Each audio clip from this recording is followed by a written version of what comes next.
বন্ধুরা, আমরা মানুষেরা যতই ধোঁকা খাই না কেন, আমাদের যতই দুঃখ, যতই সমস্যা হয় না কেন, আমরা এগিয়ে যাওয়া কখনোই ছাড়ি না। আমরা প্রতিদিন নতুন নতুন লোকেদের সঙ্গে মিলিত হই, নতুন নতুন লোকেদের সঙ্গে সম্পর্ক তৈরি করি। এটা জানার সত্ত্বেও যে গতবার আমরা কত বড় ধোঁকা পেয়েছি, কিন্তু এর সত্ত্বেও আমরা লোকেদের সঙ্গে মেলামেশা করা ও সম্পর্ক বানানো কখনোই ছাড়ি না। এখানে এই প্রশ্নটা ওঠে, তাহলে কি আমরা ভুল? আমরা কি এটা বুঝতে পারি না যে একা থাকাটা কেন দরকার? আমরা কি এটা জানতে পারি না যে ধোঁকা খেলে কেমন অনুভূত হয়?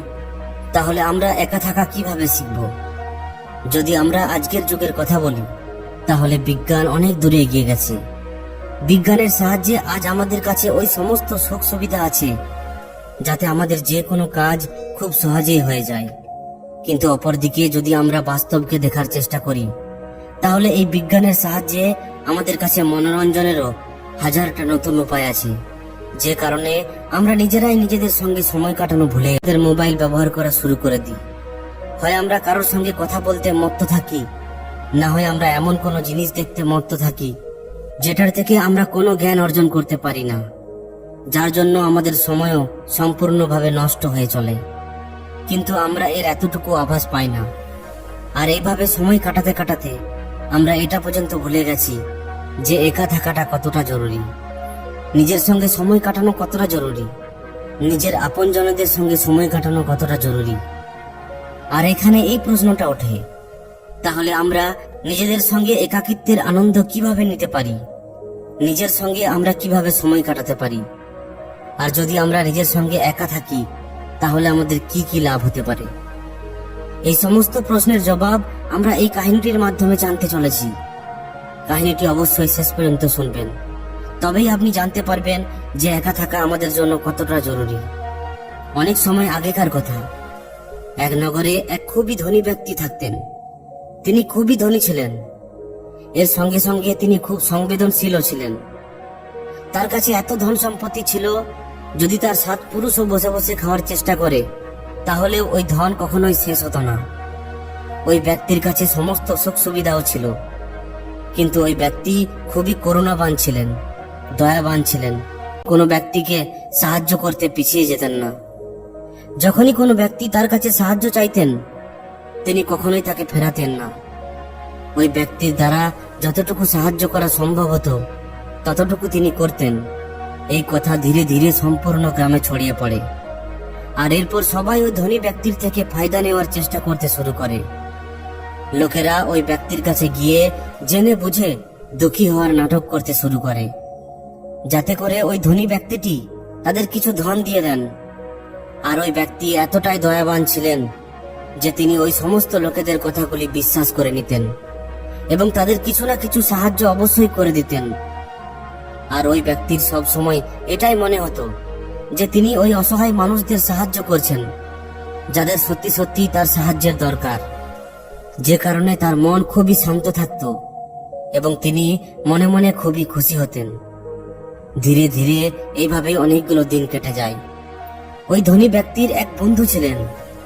তিনি যখন এই ব্যাপারটি জানতে পারেন যে লোকেরা তার বন্ধুর ফায়দা নিচ্ছেন, তাকে মিথ্যা বলে অর্থ সংগ্রহ করছেন, তখন তিনি নিজের ওই বন্ধুর কাছে যান এবং তার ওই ধনী বন্ধুকে সমস্ত কথা খুলে বলেন যে কিভাবে লোকেরা তার এই ভালো মানুষের সুযোগ নিচ্ছেন, কিভাবে লোকেরা তার মজা উড়াচ্ছেন।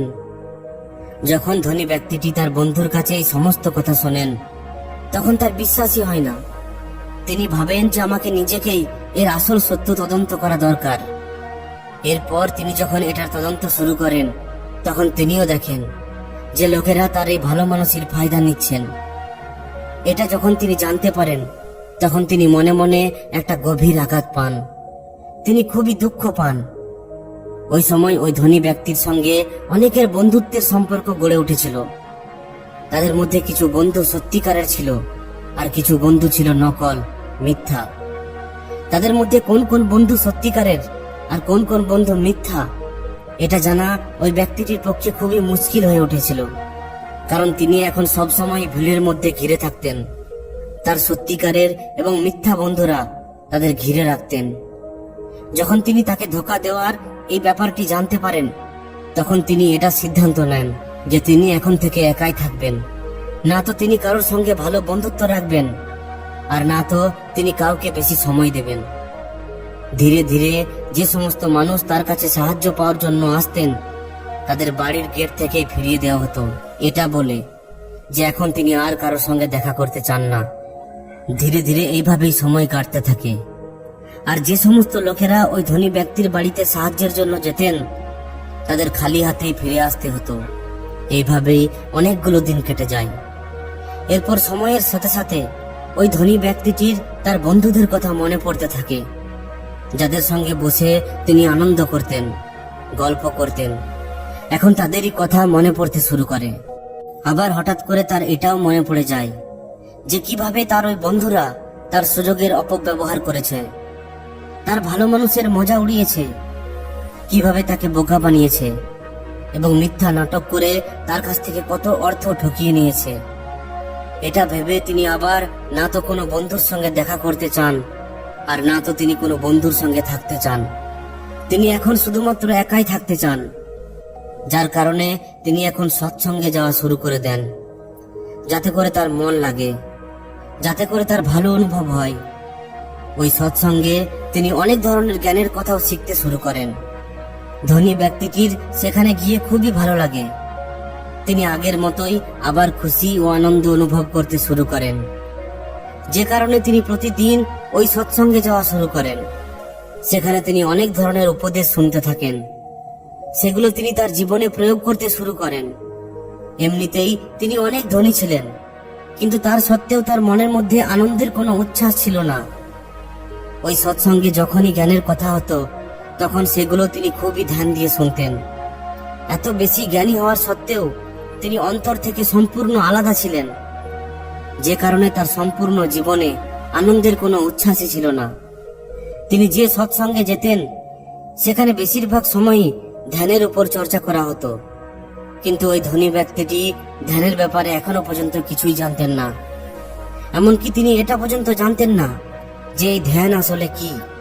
যেভাবে যদি আমি আপনার হাতে কোনো ফল রেখে দিই, যতক্ষণ না আপনি ওই ফলকে না খাবেন, না চাখবেন, না শুকবেন, ততক্ষণ পর্যন্ত আপনি এটা বুঝতে পারবেন না যে ওই ফলের স্বাদ কেমন বা এটা খেতে কেমন।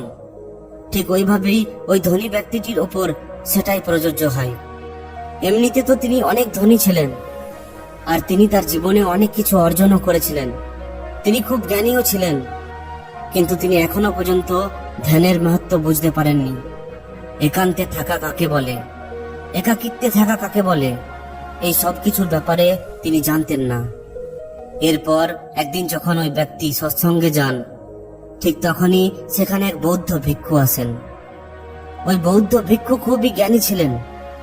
তার প্রশংসা, তার খ্যাতি চারিদিকে ছড়িয়েছিল। তার জ্ঞানের ব্যাপারে সমস্ত জায়গায় চর্চা হতো। আর আজ ওই ধনী ব্যক্তিটিও একটি সুযোগ পেয়েছিলেন নিজেকে আরো বেশি জ্ঞানী প্রমাণিত করার। তিনি ভাবেন যে যদি তিনি আজ ওই বৌদ্ধ ভিক্ষুকে তর্ক বিতর্কে হারিয়ে দেন, তাহলে তারও খ্যাতি অনেক দূর দূরান্ত পর্যন্ত ছড়িয়ে পড়বে। চারিদিকে সমাজে তার নাম বড় হয়ে উঠবে, তার সম্মান গড়ে উঠবে এবং লোকেরা তাকে আরো বেশি সম্মান দিতে শুরু করবে। লোকেরা তাকে অত্যধিক জ্ঞানী ভাবতে থাকবে। এই সব কিছু ভেবে ওই ধনী ব্যক্তিটি খুবই খুশি হতে থাকেন। ঠিক তখনই ওই বৌদ্ধ ভিক্ষু খুবই শান্তিতে তার পাশ দিয়ে পেরিয়ে নিজের আসনে গিয়ে বসে পড়েন। সৎসঙ্গে তর্ক বিতর্ক শুরু হয়, কিন্তু ওই ধনী ব্যক্তি আগের থেকে ভেবে রেখেছিলেন যে তিনি কারোর উত্তরকে সঠিক নির্ধারিত হতে দেবেন না, যার জন্য তিনি সবার উত্তর কেটে নিজের উত্তর সব থেকে ওপরে রাখতে শুরু করেন। এবং তিনি মনে মনে ভাবতে শুরু করেন যে যখনই ওই বৌদ্ধ ভিক্ষু তর্ক বিতর্কে অংশগ্রহণ করবেন, আমি তাকে এমন ভাবে ঘোরাবো যে তিনি কিছুই করতে পারবেন না। অপরদিকে ওই বৌদ্ধ ভিক্ষু খুবই শান্তিপূর্ণভাবে এই সব কিছু দেখে চলেছিলেন, শুনে চলেছিলেন এবং হেসে চলেছিলেন। ধীরে ধীরে সৎসঙ্গ শেষ হয়ে পড়ে এবং ওই তর্ক বিতর্কের সভাও শেষ হয়ে পড়ে। এবার ওই ব্যক্তি আর থাকতে পারেন না। তিনি ভাবতে শুরু করেন যে এত তর্ক বিতর্কের পরেও ওই বৌদ্ধ ভিক্ষু কেন কিছু বললেন না।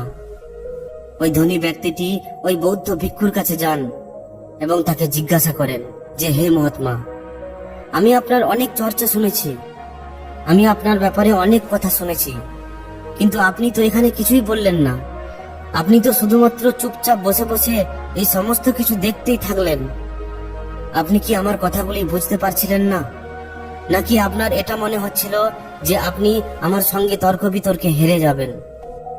ওই বৌদ্ধ ভিক্ষু ধনী ব্যক্তির এই কথা শুনে হাসতে শুরু করেন এবং তিনি তাকে বলেন, তোমার এই তর্ক বিতর্কে আমার কোনো সমস্যা নেই। আমি তো শুধুমাত্র নিজের একাকিত্বের আনন্দ উপভোগ করছিলাম, নিজের ধ্যানের আনন্দে ডুবেছিলাম। এমনটা নয় যে আমি তোমাদের কথা শুনছিলাম না, আমি সেগুলো সম্পূর্ণ জাগরুক হয়েই শুনছিলাম, কিন্তু আমার মনের মধ্যে কোনো প্রতিরোধ ছিল না। এটা শুনে ওই ধনী ব্যক্তিটি বৌদ্ধ ভিক্ষুকে বলেন, আপনি কি বলতে চাইছেন? তখন ওই বৌদ্ধ ভিক্ষু আবার ওই ধনী ব্যক্তিটিকে একটু হেসে বলেন, হে পুত্র, আমি জানি যে সবাই জ্ঞানী হতে চায়, সবাই নিজেকে সর্বশ্রেষ্ঠ জ্ঞানী বলে মানতে চায়, যে কারণে সে সমস্ত জায়গা থেকে জ্ঞান একত্রিত করতে শুরু করে, যাতে করে তাকে জ্ঞানের বিষয়ে কেউ পিছনে ফেলতে না পারে। কিন্তু যদি কোনো জ্ঞানী ব্যক্তি এই ভ্রান্তির মধ্যে পড়ে যায় যে সেই সর্বশ্রেষ্ঠ জ্ঞানী আর তাকে কেউই হারাতে পারবে না, তাহলে এটাই তার সব থেকে বড় ভুল। কারণ সব থেকে বড় জ্ঞান তো এটাই যে নিজের জ্ঞান প্রদর্শন না করা, নিজেকে এটা মনে করানো উচিত যে আমি অজ্ঞানী। এমনটা করার ফলে অহংকার ও নিজের ভেতরে থাকা অভিমান সম্পূর্ণভাবে শেষ হয়ে যায়, আর তখন তোমার অনুভব তোমার সামনে এসে পড়ে। আর বাস্তবিকতা তো অনুভবের মধ্যেই বিরাজমান। কিন্তু লোকেরা তো এখানে কিছু জ্ঞানের গ্রন্থ পড়ে নিজেকে জ্ঞানী ভাবতে শুরু করে। তারা ভাবে যে জ্ঞান তারা অর্জন করেছে সেটা তো ওই গ্রন্থেরই একটা অংশ। তারা ওই গ্রন্থের জ্ঞানকে আসল সত্য বলে মেনে নেয়। আর এই কারণেই এই সমস্ত লোকেরা নিজেদের একাকিত্বের আনন্দ কখনোই উপভোগ করতে পারে না। তারা বোকার মতো সবসময় নিজের জ্ঞানের প্রদর্শন করাতেই লেগে থাকে। বৌদ্ধ ভিক্ষুর এই কথাগুলি শুনে ওই ধনী ব্যক্তিটির মনের মধ্যে আঘাতের মতো লাগে। তিনি ওই বৌদ্ধ ভিক্ষুকে বলেন, আপনার বলার অর্থ কি? যখন কোনো ব্যক্তি জ্ঞান অর্জন করে নেন তখন তাকে কোন রাস্তা আপন করা উচিত? তাকে কি লোকেদের নিজের জ্ঞানের ব্যাপারে বলা উচিত নয়? এটা শুনে ওই বৌদ্ধ ভিক্ষু ওই ধনী ব্যক্তিকে বলেন, আসলে জ্ঞানী হওয়ার পরিচয় তো এটাই যে সে তার নিজের জ্ঞানে লোকেদের সঠিক রাস্তা দেখায়, যাতে অন্যান্য ব্যক্তিদের মধ্যে ওঠা যে কোনো প্রশ্ন তা সম্পূর্ণভাবে শেষ হয়ে যায়। যখন তুমি কোনো আসল জ্ঞানী ব্যক্তির সঙ্গে সাক্ষাৎ করবে তখন তুমি এটাই দেখতে পাবে যে তিনি নিজের জ্ঞানের কখনোই প্রদর্শন করেন না। তার একাকিত্বতায়, তার চুপ করে থাকায় তোমাকে তোমার সমস্ত প্রশ্নের উত্তর দিয়ে যায়। তুমি একটিবারের জন্য এটা ভাবো যে তুমি এত জ্ঞান অর্জন করেছো, তুমি এত জ্ঞানের কথা বলেছো, কিন্তু এই জ্ঞানের কি ফায়দা আছে যখন তুমি নিজের সঙ্গেই থাকতে জানো না, নিজের একাকিত্বের আনন্দ নিতে জানো না? তাহলে এত জ্ঞান একত্রিত করে, এত জ্ঞান অর্জন করে কি লাভ হলো? একটু ভাবো তো যে তুমি নিজেকে এখনো পর্যন্ত কি বুঝে উঠতে পেরেছো? ওই বৌদ্ধ ভিক্ষুর মুখ থেকে এই সমস্ত কথাগুলি শোনার পর ওই ধনী ব্যক্তিটি তার চরণে লুটিয়ে পড়েন এবং তাকে বলতে শুরু করেন যে হে মহাত্মা, তাহলে আমাকে এখন কি করা উচিত? আমি কিভাবে নিজের একান্তের লাভ ওঠাতে পারি? আমি কিভাবে